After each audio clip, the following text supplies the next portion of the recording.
jltradio.com y Cecilia Taborelli presentan Citas Conscientes, un espacio para nutrir mente, cuerpo y alma, donde te invitamos no solo a decir presente, sino a estarlo, porque si no es aquí, ¿dónde?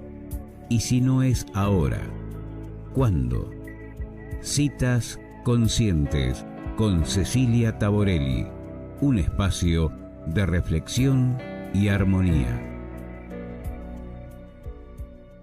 Hola, bienvenidos a una nueva cita consciente, a un encuentro entre mentes, corazones y almas, donde la conciencia es la principal invitada.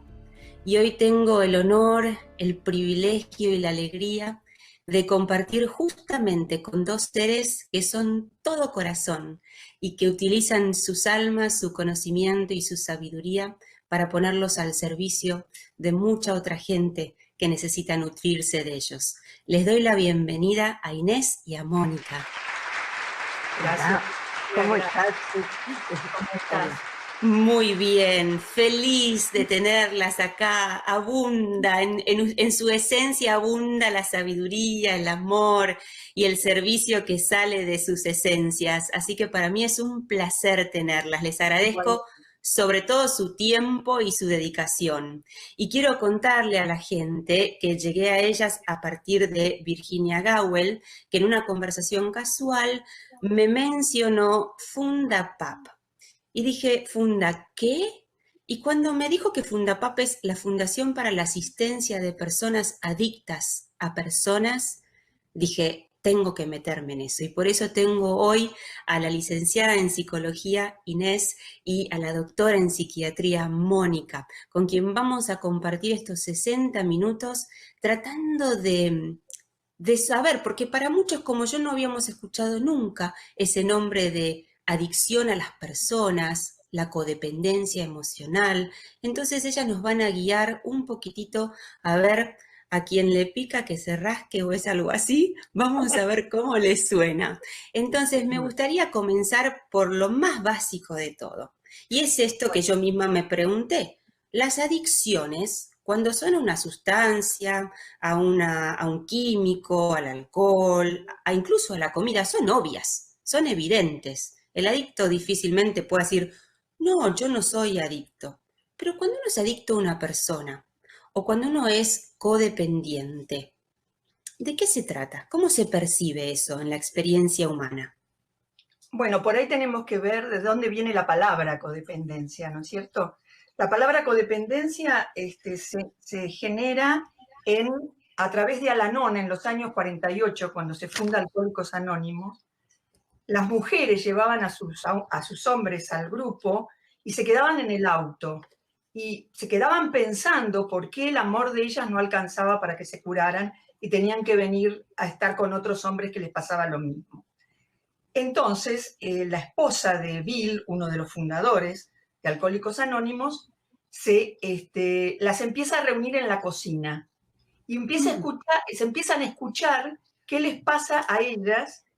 Y de ahí surge la palabra codependiente, porque el codependiente es alguien que su vida se ve atacada por estar detrás de otra persona hasta que su propia vida se hace ingobernable. No puede sostener, o sea, se adicta al adicto, digamos así. ¡Wow! De ahí la palabra codependencia. Nosotros le ponemos adicción a personas porque produce lo mismo que una adicción a sustancias. Estar adictada a una persona produce los mismos cambios de neuroreceptores en el sistema nervioso, exactamente igual que si tomaras una dosis. Es increíble, es difícil de creer, pero ustedes saben que leí en alguna de la documentación que me compartieron, creo que es uno de los folletos de Fundapap, donde ustedes incluyen una descripción que me pareció muy clara y contundente, y si me permiten la voy a compartir con la audiencia.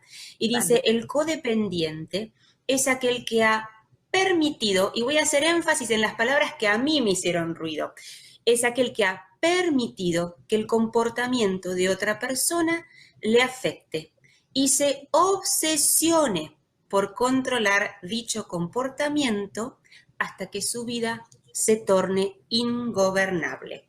Entonces, pregunto, esos son, claro, si lo hicieron ustedes la definición, ¿cómo no va a estar bien dicha? Sí, me olvidé de eso. Pero me pareció muy elocuente porque habla de estas palabras claves, del permitir, y de la obsesión y de que llega un punto que si eso va progresando, uno prácticamente pierde el control de su vida. Exacto. Entonces, esto es algo, ¿cómo se produce? ¿Cómo llega un ser humano a sentirse codependiente de otro? ¿Es porque tuvo una mala infancia? ¿Es porque tuvo mala suerte? Muchos dirán, qué mala suerte, siempre me encuentro el mismo tipo de parejas. Cuéntenme, ¿cómo se gesta esta codependencia emocional? Bueno, ahora te cuento yo un poquito. Esto comienza en un hogar disfuncional. Un hogar disfuncional es cuando los progenitores, o por lo menos uno de ellos, tiene algún tipo de discapacidad. Es adicto, es enfermo, ya sea mental o físico, y no puede cubrir los roles de cuidador y de generador de protección en su prole. Entonces, los hijos se, digamos, empoderan a través de solucionar los problemas inmediatos para sobrevivir. Y eso les va haciendo aumentar su creencia en un poder especial, porque ha podido sostener a la familia para que no se venga abajo. Pero ¿qué ocurre? Ese chico que por ahí a los 5, 6, 7 años se ocupa de la comida o de sus hermanos o de dar la cara frente a terceros, es un chico que no tiene un basamento sólido. Entonces, toda su aparente capacidad para resolver problemas no tiene un anclaje seguro. Por eso decimos que es un adulto niño, perdón, un niño adulto, que más tarde se convertirá en un adulto niño. Es decir, esta sobreadaptación que fue haciendo para sobrevivir, más adelante, cuando establece un vínculo afectivo, especialmente en la pareja, pero puede ser con un jefe o puede ser con un amigo, espera que esa otra persona cubra los vacíos, los agujeros iniciales de afecto, de atención, de respeto por él. Y es así como se convierte en un adulto niño. Este adulto niño es como si estuviera parado en el mundo. ¿Vos viste esos muñecos que había en las estaciones, en los garages, que eran inflados y que hacían gestos para que la gente estacionara allí? Ese muñeco, si se pincha, se desarma y se cae en pedazos. Bueno, un adulto niño es un poco así. Digamos, la tendencia a sobreactuar lo sigue debilitando aún más porque no tiene, digamos, un sentimiento de valor intrínseco, ¿no? Nosotros decimos que en la codependencia el poder personal está en el exilio, porque se lo hemos brindado a otra persona y esperamos que esa otra persona nos cuide, nos proteja y tras el término amar nos tiene sometidos, ¿no? Y no podemos, cuando estamos en esa situación, no podemos discernir, no podemos saber qué es lo que corresponde a mí y qué le corresponde al otro. Entonces estamos en una situación de vulnerabilidad extrema en el plano emocional. Y esto puede estar en personas destacadas en el plano intelectual, en el trabajo, en la profesión, pero es ese niño interno herido el que sigue y seguirá reclamando atención hasta que uno mismo se dedique a procurarles los cuidados básicos. Qué interesante. Y les comparto lo que me surge a mí de escucharte, de escucharlas. Parecería que uno está como mendigando un poquito de amor, que nos vean, que nos observen, que nos den atención. Y para eso pongo a un otro delante mío como si fuera un escudo para que a su vez me proteja de que me hagan daño y yo sentirme útil, etcétera, etcétera. Pero esa misma persona que pongo adelante mío, a la misma vez que me está preservando, también me está gestionando un dolor, un sufrimiento muy intenso.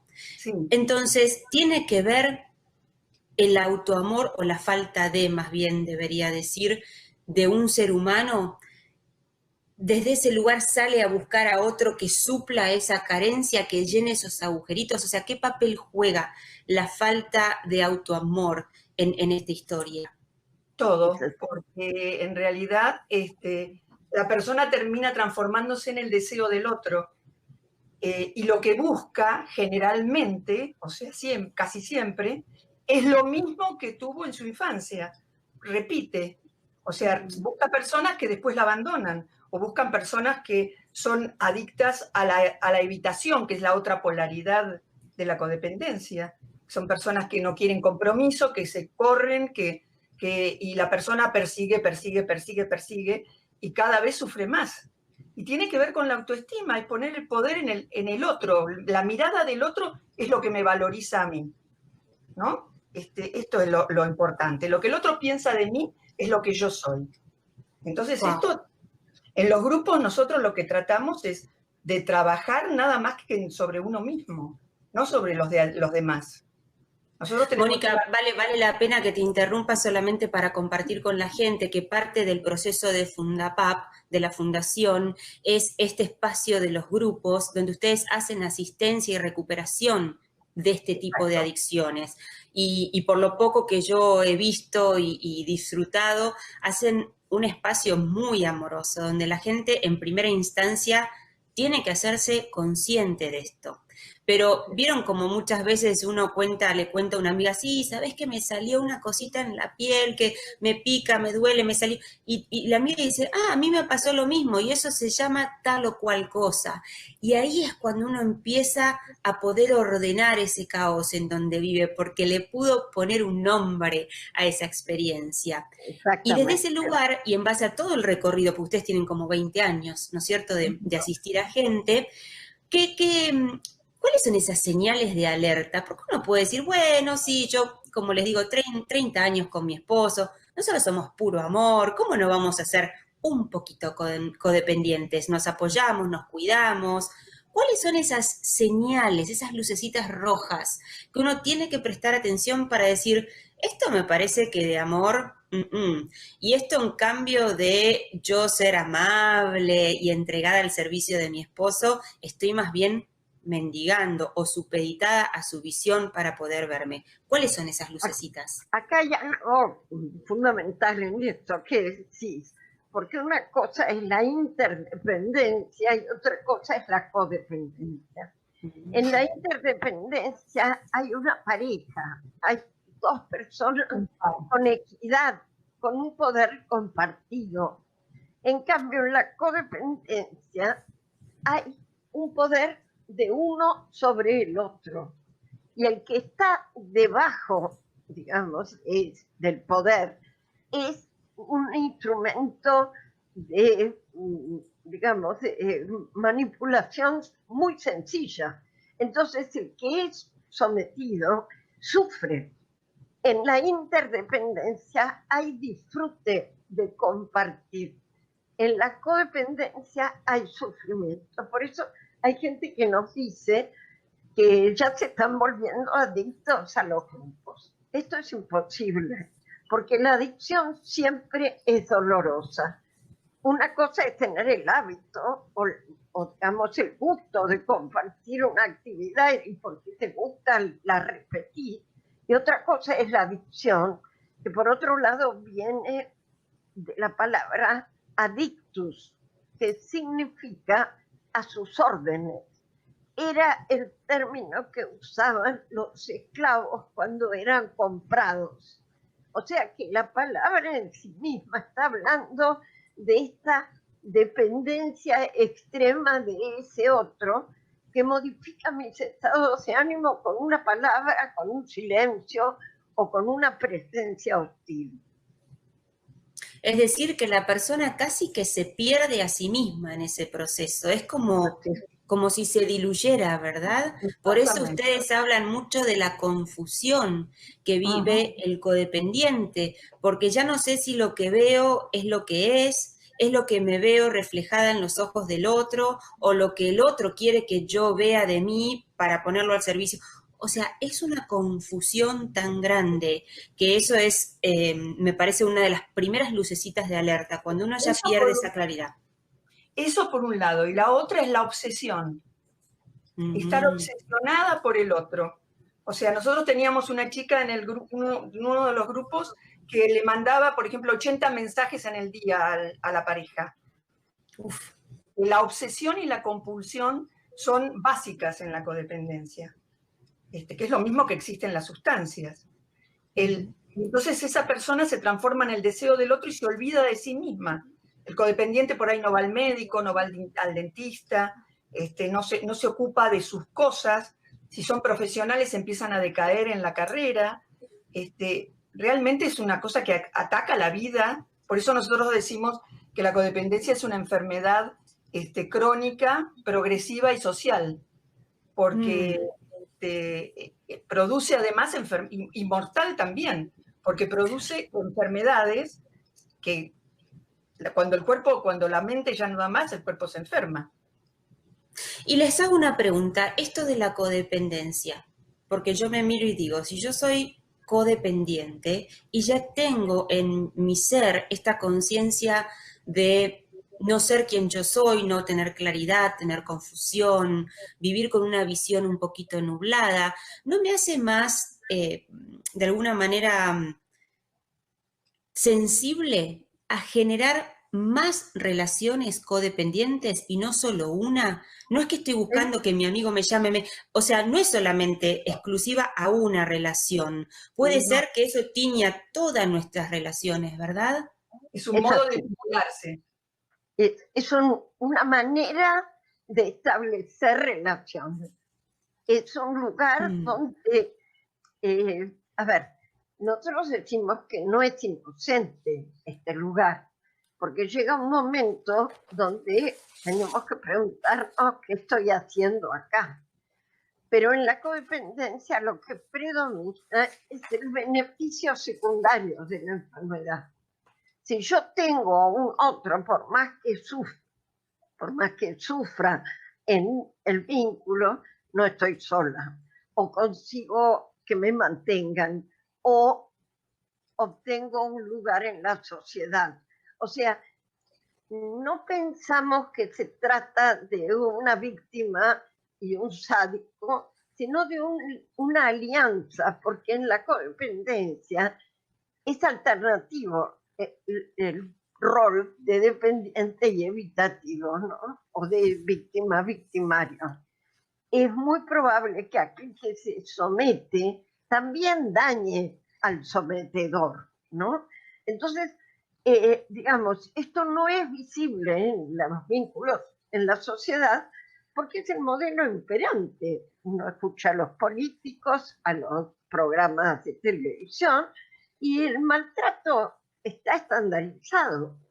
Como se trata de una sociedad agnóstica, los valores son la competencia, la obtención de logros materiales, de fama.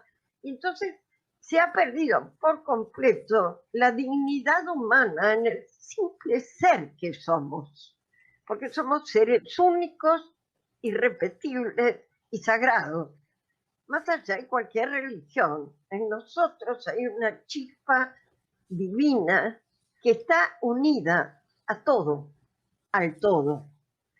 Y eso es lo que hay que rescatar en la recuperación. Nosotros decimos que es en una visión espiritual no hay recuperación. Vos sabés que Jung le escribió una carta a Bill porque resulta que tenía un paciente que se tenía la problemática del alcoholismo, y en su sesión yo le decía que tenía que cambiar la bebida espirituosa por la vida espiritual.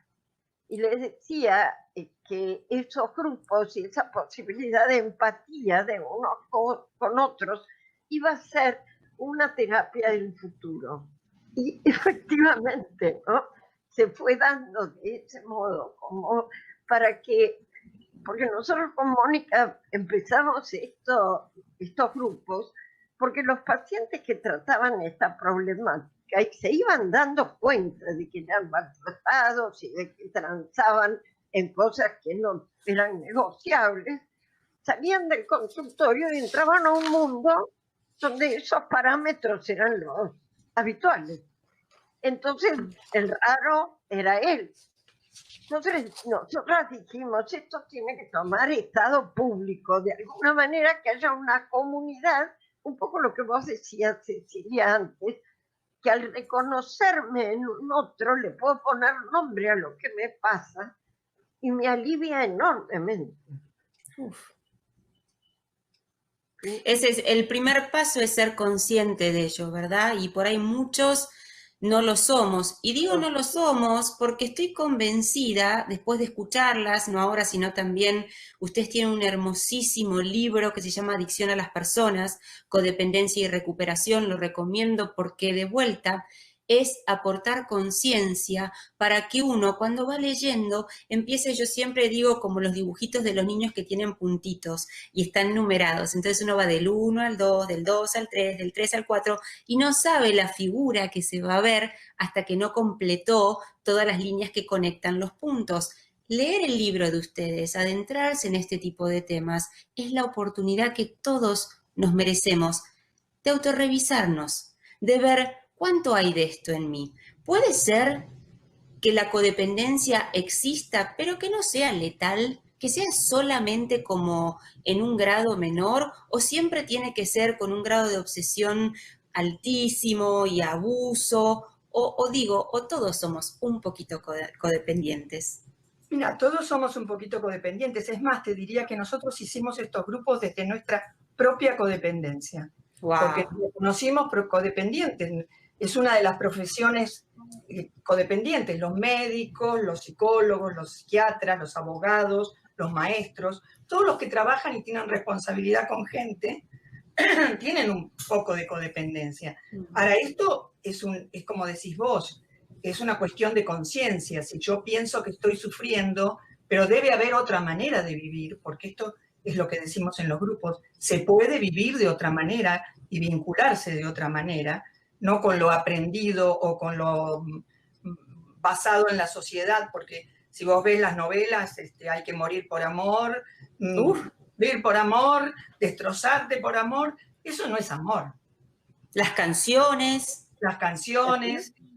Entonces, como decimos nosotros en la entrada de nuestros grupos, leemos una serie de normas y una de ellas dice, no estamos acá para hablar mal de nadie ni para la autocompasión, ¿no es cierto? Para quejarnos de nadie ni para la autocompasión, porque creen que los grupos es que venir a hablar del otro. Y no, hay que trabajar en uno. Todo lo que nos pasa porque no tenemos conciencia de ello. Qué hermoso eso. Y me imagino que habrán escuchado esto infinidad de veces cuando uno va a un grupo de apoyo y lo primero que sale de la boca del que va en búsqueda de asistencia es yo estoy aquí por mi padre o yo vine aquí por mi madre, como si en realidad uno viniera a solucionarle la vida del otro. No, yo estoy aquí por mí, porque yo tengo esta carga encima que no me deja vivir. Y desde el lenguaje, hablábamos con Inés de esto al principio, de tu libro, que dice qué decimos cuando hablamos, qué importante es también escucharnos con esto, escucharnos con esto y escucharnos con esto. Con el corazón. Con el corazón. Por eso me parece brutal el trabajo que ustedes hacen y también la humildad desde donde hacen lo que hacen. De hecho, fíjense si esto no denota la calidad y la textura de su aporte, que el programa radial que ustedes tienen se llama Hemos estado allí. Es decir, que ustedes se reconocen haber transitado esto y dan también una esperanza a aquellos que se acerquen a los grupos, sabiendo que se puede recuperar de esto. Primero a través de la conciencia. ¿Y cuál sería el segundo paso? Cuando uno dice, bueno, sí, puede ser que me pase a mí. ¿Qué hago con esto? Y mira, yo creo que lo importante acá es trabajar el autoamor, como decías vos, el sentimiento profundo de que yo estoy en el mundo para algo. Yo no estoy simplemente para cumplir los roles estipulados por la sociedad. Yo soy un ser humano que dentro de mis posibilidades tengo que encontrar cuál es el sentido de mi vida. ¿A qué he venido a este mundo? Pero para poder hacer eso hay que ocuparse de sí, hay que dejar de prestarle atención a los demás en exceso, y cuando uno empieza a ocuparse de sí, el entorno lo reclama. Y le dicen, ¿qué estás haciendo? ¿Te interesa solamente lo tuyo y dejas de lado a los demás? No es cierto. Garfield Durkheim, que es mi maestro en psicología profunda, iniciática, como lo llamó él, dice, ¿quién es más egoísta? ¿El que se ocupa de su vida o el que le pide a otro que se ocupe de la de él? Y esto es fundamental. O sea, fíjate vos que hay como pequeños detalles que son fundamentales en la vida de todos los días, sin llegar a una obsesión terrible ni al maltrato en la relación. Pero ¿cuántas veces hemos dejado de hacer algo de suma importancia para nuestra evolución y por los chicos y para que mi marido no se quede solo y porque mi mamá viene, ¿no?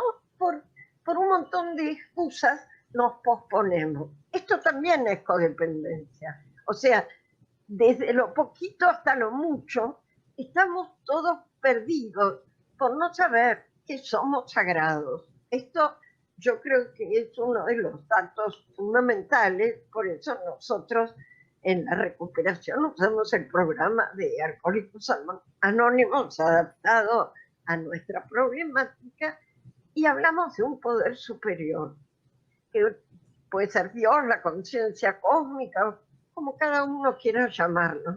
Ese poder abarca la totalidad de la creación, pero también está en mi interior. Y cuando yo empiezo a vivenciar que no estoy sola, la vida se hace muchísimo más llevadera. Esa sensación de que algo más que yo está en mí es una fortaleza enorme, pero para eso tengo que revalorizar mi vida, tengo que darle la jerarquía que se merece, no para sentirme más que nadie, sino para saber que si yo me respeto, voy a respetar la jerarquía de los demás. ¿Sí? Qué importante, y me resuena todo mi ser cuando las escucho hablar, porque esta es una gran oportunidad de autorreflexión y de autorrevisión. Pienso en mis hijos, pienso en las veces que como madres intentamos imponer una forma de ser porque pensamos que ahí está la felicidad para ellos. Si ellos se convierten o hacen o dicen esto o tal cual cosa, van a ser felices. Y digo, ¿desde qué lugar uno puede tener semejante nivel de arrogancia?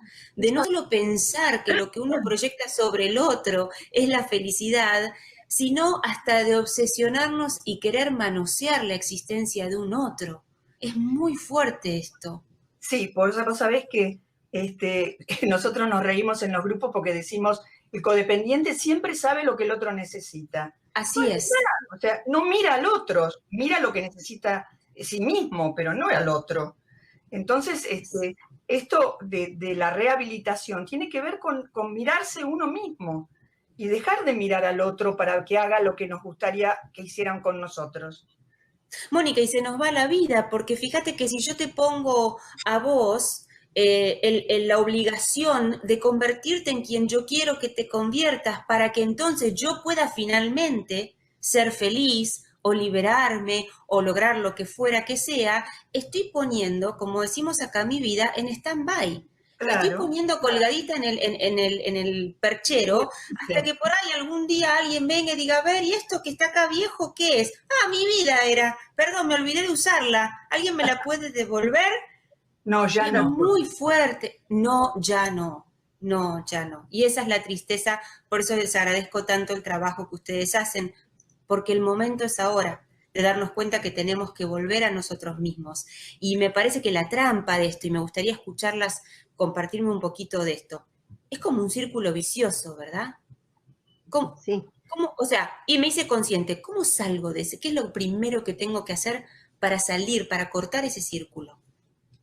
Yo creo que lo primero es sentir el disgusto básico, ese que trato de olvidar y de no tenerlo en cuenta, pero que me está molestando dentro mío. Hay algo que me dice, esto no está bien. Acá hay algo que yo estoy dejando de atender, por pequeño que sea. Y ahí empieza el proceso, porque en la medida que yo doy ese primer paso, las demás cosas se van acercando, se van aclarando, se va viendo a partir de señales, porque todo el proceso comienza tolerando el vacío. Nosotros llegamos a la adicción porque queremos tapar el vacío con cualquier satisfacción que aparezca, ya sea una sustancia, como hacer actividad física, como comprarme algo, ¿no? O comer algo. Sostenerse en el vacío, porque ese vacío no lo llena nadie más que la vida espiritual, no hay otra posibilidad. Por eso es que nosotros a la gente que llega por primera vez, que por ahí dicen, yo no creo en esto del poder superior, no me metan ideas religiosas. Entonces le decimos que no se trata de eso, que imaginemos que nosotros estamos parados en el llano y arriba nuestro hay un mangrullo. Y arriba del mangrullo hay un vigía. Ese vigía tiene una visión mucho más amplia que la mía, que estoy abajo. Entonces yo a quién le pido es a ese vigía, que podríamos representarlo por la intuición en lugar del intelecto, ¿no? Porque el viaje de la vida exige que dejemos de priorizar el intelecto para empezar a visitar la intuición, ¿no? Ocurre más o menos promediando la vida. Y ese vigía es el poder superior. O es el recuerdo de lo que dijeron en el grupo que me asiste. O es el Espíritu Santo, como podemos sentir porque hacemos curso de milagros. O es Jesús, o es Buda, no importa. Algo que signifique algo superior. Y les decimos, aunque no creas en eso, así como si creyeran. Y cuando vas a hacer algo, pedile al poder superior que te acompañe, que te oriente. Al cabo de un tiempo, la gente comprueba que no está sola y que algo le está tirando una idea mucho más sanadora que la que se le hubiera ocurrido normalmente, ¿no? Sí, yo quería contarle a Cecilia que nosotros abrimos un libro al final abrimos un libro cuando empieza la reunión para leer al final de la reunión. Te puedo asegurar que en 20 y pico de años que estamos, lo que se lee tiene que ver con lo que se trató en la reunión esa. O sea, no me sorprende. ¿Poder superior o no? Totalmente. O gente que viene desesperada a los grupos y dice, yo estaba tan desesperada que pedí qué hacer y le salió en internet Fundapap. Es así. Tanto confío en ese poder superior que este programa es una muestra de eso. Y lo digo con total humildad, como les habrá pasado a ustedes cantidad de veces, Seguro. gente que dice, qué casualidad, que justo estaba en YouTube buscando y encontré esta cita consciente que hablaba de algo que, ¡pum!, me pegó justo. Qué causalidad, digo, qué causalidad. Es así. Pero Es más, yo te diría que además de causalidad, es sincronicidad. Porque sí, Claro. esta cosa que aparece y aparentemente sin causa lógica, esa es sincrónica. Es como si total. se unieran dos planos, el plano inferior con el superior, ante una patada inicial que dimos, qué sé yo, como suponiendo que podría haber otra respuesta diferente de la que conocemos. Es perfecta, la vida es perfecta, la vida es perfecta y cuando uno está abierto y consciente, todo aparece en el momento justo. Por eso les digo, les agradezco porque me han llevado en un viaje de introspección increíble. Yo tomé unas notas de unas partecitas del libro que leí de ustedes y me quise anotar esto porque me gustó compartirlo con la audiencia justamente por esto que estamos hablando. Para el que lo escuche diga, no me puedo hacer el tonto o la tonta porque esto me resuena. Parte de esas banderitas rojas que podrían ser la inseguridad emocional, un estado de confusión constante, poner siempre el foco de nuestra atención en otro, nunca en nosotros, siempre en el afuera. Una insatisfacción con la vida de manera constante, entrar en el papel de víctima todo el tiempo, que nos cueste mucho hacernos responsables y cuidarnos a nosotros mismos, y esto de intentar cambiar el otro, que incluye rescatarlo, mejorarlo, peinarlo, perfumarlo, ponerlo básicamente como a nuestra medida en el encuadre perfecto para que así nosotros finalmente podamos ser felices. Sí. Vos sabés que yo tenía un analista que me decía que yo transformaba los percheros en arbolito de Navidad, porque les ponía bonitas, luces, qué sé yo, pero después no era nada más que un perchero.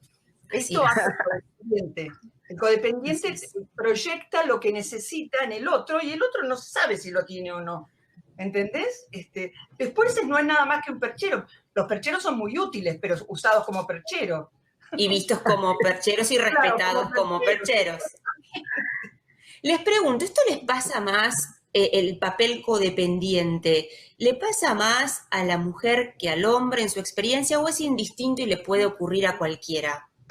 Sí, en realidad es indistinto. En nuestro grupo hay muchos hombres y cada vez hay más. Pero inicialmente Mónica y yo comenzamos con los grupos mixtos, porque ya había grupos de mujeres codependientes. Estaba MAP y estaba también Patricia Paul, que tiene muchos libros sobre el tema, pero ella trabajaba solo con grupos de mujeres. En nuestros grupos, desde el principio, la presencia de los varones fue muy útil para poder ubicarnos como pares en la cuestión, porque si no tendemos a sentir que los malos son los otros, son los varones, digamos, o las mujeres, si fuera un grupo de varones, y no comprender que somos la pareja humana, que si bien no somos iguales, somos, ¿cómo podríamos decir? Somos, no me sale la palabra, pero equitativos no sería. Hay una equidad entre ambos, con diferentes formas, pero con la misma supremacía interna, tanto unos como otras, ¿no? Y entonces los varones empiezan a ver que su codependencia es muy clara muchas veces. La mujer es la que dice todo y él pone la plata, o se los descalifica porque no corresponden a lo que ella está esperando. y por ahí los descalifica delante de los hijos. Entonces este sentimiento se hace muy feo, muy doloroso. También hay hombres que han venido a nuestro grupo por ser violentos y que se han dado cuenta que esto era una problemática que los iba a dejar aislados porque no podían elaborar el tema, y nosotros teníamos participantes del grupo que tenían a su vez un grupo de hombres violentos, así que les pasábamos ese dato y podían seguir viniendo a nuestro grupo. Así que este es un trabajo de la sociedad, que es como decía Mónica antes, es un problema crónico, progresivo y social. Y nosotros creemos que una sociedad disfuncional da familias disfuncionales. Una de las características que no mencionamos de la codependencia es ser salvador de un pobre desgraciado o una pobre desgraciada, ¿no? Y eso es terrible porque lo hace desde su propia impotencia. Se siente útil atendiendo a un otro que está pasándola mal, y entonces ese otro es el objetivo de su vida. Cuando el otro mejora o no le da bolilla a lo que le propone, se convierte en perseguidor y por último en víctima, hasta que encuentra otro a quien ir a cuidar. Mónica, querías hacer un comentario. Bueno, te voy a hacer una pregunta yo entonces, porque escucho lo que dice Inés y de vuelta se me activan viejos pensamientos, esos caducos, pero que siguen ahí colgaditos y los veo, ¿no? Y me pregunto... Inconsciente colectivo. No, lo que iba a decir era que muchas veces vienen personas con enfermedades psiquiátricas y nosotros las derivamos. O sea, para agregar a lo que decía Inés, que tenemos una función social, porque derivamos, porque aconsejamos, porque mandamos. Qué importante, qué importante. Te agradezco. Se me ocurre algo que no dijimos, que esa diferencia de coda. En nuestros grupos, la última parte de la reunión, se hacen pedidos de ayuda y se dan sugerencias desde una situación semejante que me sirvió a mí. Esto Inés, mencionaste algo que la gente por ahí no conoce, CODA. ¿Qué es CODA? Pensé que ya habían hablado del tema. Bueno, CODA es Codependientes Anónimos, que figura en muchos países, y creo que en Estados Unidos hay bastantes, y la verdad es que es una obra muy importante y hacen muchísimo bien, pero tienen esta diferencia. En CODA no se hace ninguna observación sobre lo que cada participante dice. Y es lógico porque son todos codependientes, no hay un profesional que guíe. En nuestro caso, que es siguiendo el modelo del programa de 12 pasos, pero no somos un grupo de 12 pasos, porque somos las dos profesionales que guiamos y orientamos y supervisamos la tarea. Tenemos 22 coordinadores y hacemos una reunión de coordinación cada 15 días donde revisamos las dificultades, orientamos sobre las conductas a llevar. O sea, esto, si bien nosotras nos declaramos codependientes en recuperación, no nos presentamos como tal, como hacen en los grupos de 12 pasos, que dicen yo soy un alcohólico en recuperación, no sé, porque consideramos que la adicción no me representa. Yo soy un ser único y sagrado y tengo una adicción en mi personalidad que voy a trabajar en la recuperación. Esta es una diferencia sustancial, creo, en Qué bueno. trabajo.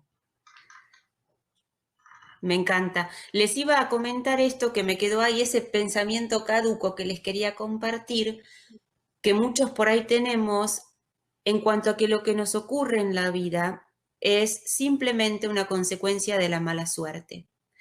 Y mucha gente lo usa como excusa para no hacerse cargo, ¿verdad?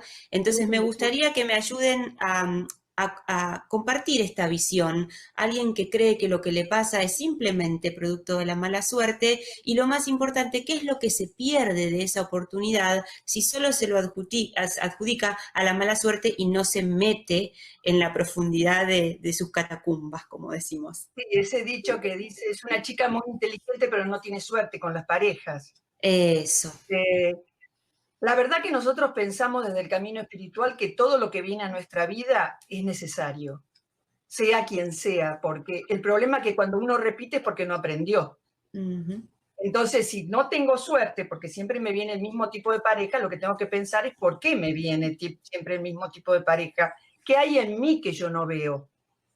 ¿No es cierto? Que tengo que trabajar en mí. ¿Qué es la mala suerte? Que las cosas no salgan como nosotros queremos. Pero la verdad que desde el camino espiritual las cosas salen como tienen que salir, no como nosotros queremos, sino como necesitamos. Como necesitamos. Qué bueno eso. Nos pasa para evolucionar. Eso. Ahora, esta pregunta que también seguramente muchos habrán estado en una situación similar. Cuando la situación en casa se torna insostenible porque hay abuso, obsesión, abuso verbal, abuso físico, cualquier tipo de abuso que ningún ser humano tiene por qué soportar. Uno puede decir, bueno, es mala suerte o no, o me lo merezco, o lo necesito, pero hay una línea, ¿no es cierto?, que tiene que dividir la autopreservación de mi persona y mi integridad y el deseo de querer adentrarme en las catacumbas para ir a resolver esto que me sucede. ¿Cómo se maneja esa situación de me quedo para usar la oportunidad, pero por otro lado dejo la vida en la oportunidad? No estamos hablando de esto que me estás hablando, de situaciones extremas, golpeadores, riesgo de vida, no, eso no. Lo único que esa persona que le ha tocado eso, seguramente va a aprender cuando se separe de esa situación, pero tiene que separarse urgente, porque está en riesgo de vida. Pero nosotros vemos mucho acá, que tenemos mucho femicidio, que las mujeres golpeadas por ahí van a la comisaría, hacen la denuncia porque la acompaña una amiga y a las 2 horas vuelven con el marido a atacarla. Entonces, en estas situaciones de sometimiento es lo que trabajamos en los grupos. Mucha gente vino muy maltratada por ahí y puede ver y ponerse fuerte, porque estar con un maltratador te come la cabeza, te la coloniza, digamos así. Entonces, a veces es muy difícil defenderse. Por eso están los grupos de mujeres maltratadas. Y nosotros también trabajamos esto, porque el codependiente a veces es muy sensible para ponerse con relaciones psicopáticas, que abusan de ella psicológicamente, emocionalmente, económicamente o físicamente. Sí, esto es como me recuerda el modelo del sapito, ¿no? Que se pone en el agua tibia y se le va subiendo la temperatura, o a ese que se lo tira en el agua hirviendo. Y te escucho decir el riesgo de vida y digo, ¿cuántos habrá que tienen su vida en riesgo, pero en cómodas cuotas? Porque si hay algo que sé, porque lo he vivido, es este proceso sutil pero constante de abuso, desde la palabra, desde la ignorancia, desde el hago que no te veo, hago que no servís, y todo eso en el otro va calando profundo. Entonces me pregunto si eventualmente también no llevará esto a un riesgo de vida. Seguramente. Por supuesto que sí.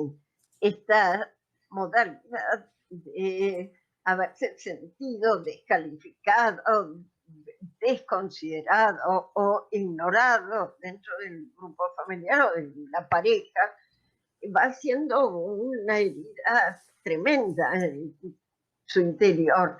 Y esto, vos sabés que nosotros decimos que debajo de toda adicción hay una tendencia melancólica, es decir, una desvalorización del yo, sentimiento de culpa y delirio de ruina.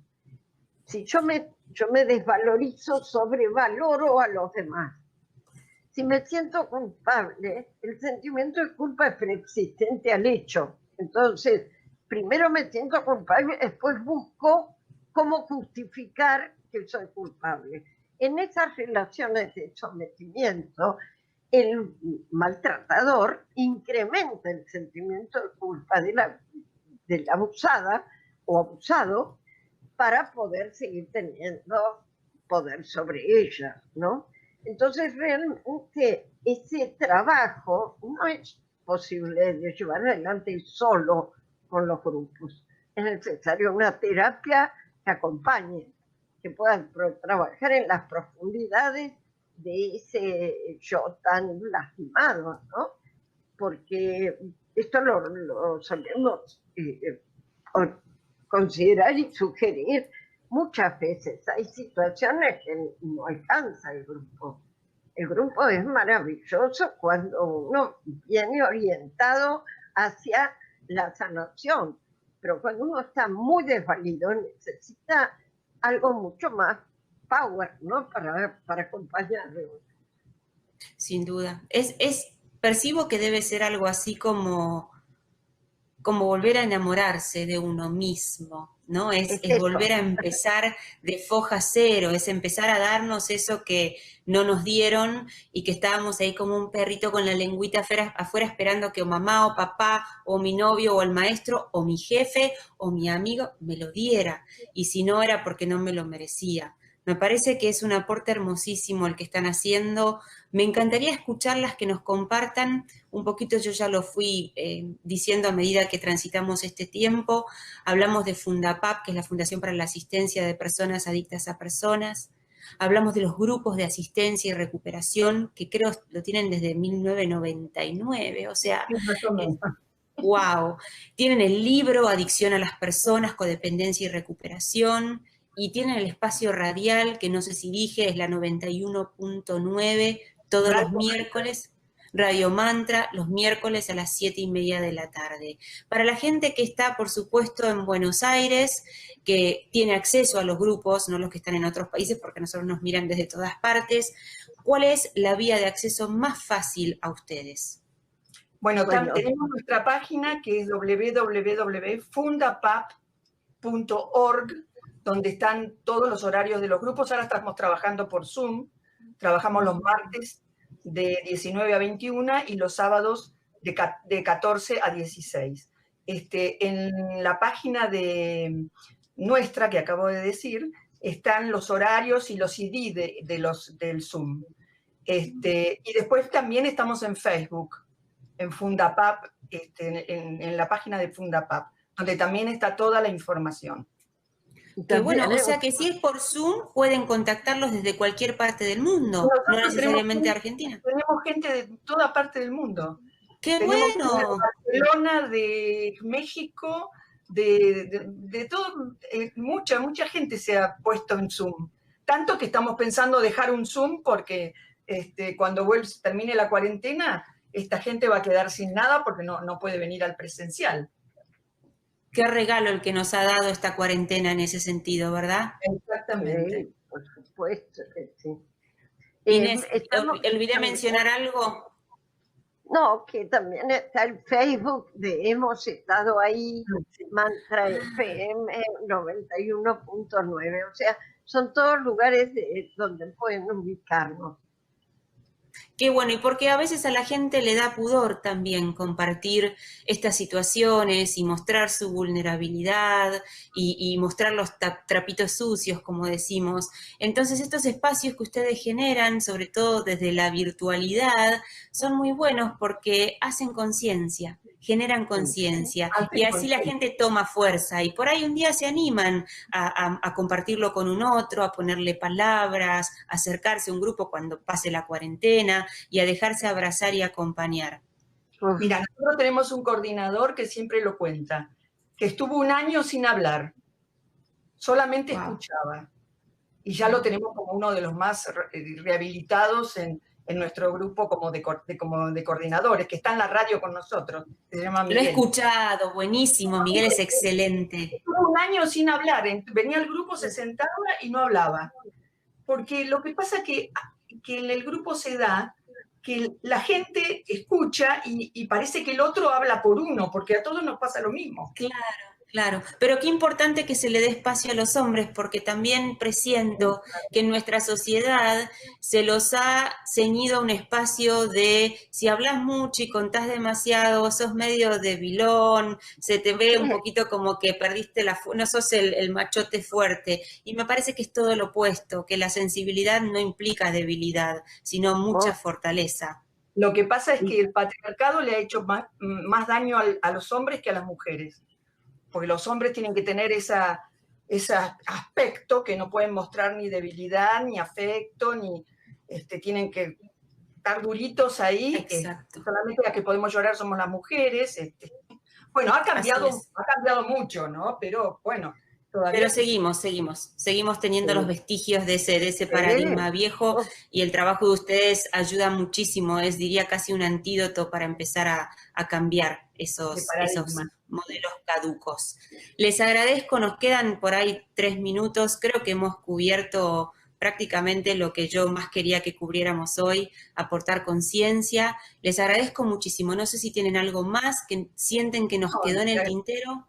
Nosotros te agradecemos mucho a vos. Yo quería comentar que justamente ayer salió un libro mío que se llama Reinventarse, claves para sostenerse en el vacío y volver a empezar. Y creo que esto puede ser de mucha utilidad para las personas que están en recuperación o que sienten de pronto que sería una vía posible para empezar a vivir mejor. Qué hermosas, cuántas herramientas. No tenemos excusa para no empezar a cuidarnos. Nuevamente les agradezco, este aplauso es para ustedes y seguramente nos estamos viendo en otra cita consciente. Gracias. Muchas gracias, Cecilia. Gracias. Wow. A ustedes, mi queridísima audiencia, me encantaría cerrar con 2 minutitos más y compartirles esta hermosísima fábula que tocó mi corazón cuando la escuché por primera vez a través de Inés y de Mónica. Y dice así: había una vez una mujer que se retiró a una cueva en las montañas junto con su gurú. Quería, decía ella, aprender todo lo que pudiera saber. El gurú entonces le dio cantidad de libros y la dejó sola para que ella pudiera aprender. Cada mañana el gurú regresaba a la cueva a verificar el progreso de la mujer. En su mano, el gurú llevaba un pesado bastón de madera y cada mañana le hacía la misma pregunta: ¿ya has aprendido todo lo que puedes saber? Cada mañana ella respondía: no, aún no lo he hecho. El gurú entonces le pegaba con su bastón en la cabeza. Esta escena se repitió durante meses, hasta que un día el gurú entró a la cueva, hizo la misma pregunta, escuchó la misma respuesta, levantó su bastón para pegarle en la cabeza como era habitual, y la mujer detuvo el bastón en el aire. Aliviada de haber dado fin a esos golpes cotidianos, pero temerosa de la represalia, la mujer volvió la vista al gurú. Para su sorpresa, el gurú sonrió y le dijo: «Felicitaciones, te has graduado». La mujer, confundida, le dice: «¿Cómo es eso?». «Has aprendido que nunca aprenderás todo lo que hay que saber. Y has aprendido a detener el sufrimiento». De eso se trató esta cita, este encuentro, este momento, y de eso se trata la vida, de aprender a detener el sufrimiento y empezar a hacernos cargo de nuestra propia vida. Los quiero, como siempre, los respeto, los honro. Nos vemos el próximo jueves. Gracias. Hasta aquí compartimos Citas Conscientes con Cecilia Taborelli. Citas Conscientes, el espacio para nutrir mente, cuerpo y alma.